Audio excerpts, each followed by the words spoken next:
Hello everyone! Ito pong video na to ay nung dati pa na kami namasyal sa Sampaloc Lake. At dito po kami kumain sa Sweet Tooth. At masasabi ko na okay po yung mga pagkain dito.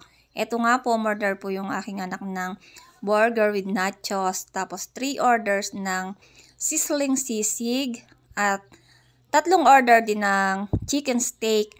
At masasabi ko na yung gravy ng chicken steak ay ulam na talaga. At yan yung anak ko, ganadong kumain ng sizzling sisig niya. At ang 1 cup of rice po ay mas malaki sa pangkaraniwan na 1 cup of rice. Sa tulad kong hindi naman ganun kalakas kumain ay talagang sakto na po yan, hindi na mapapa-extra rice.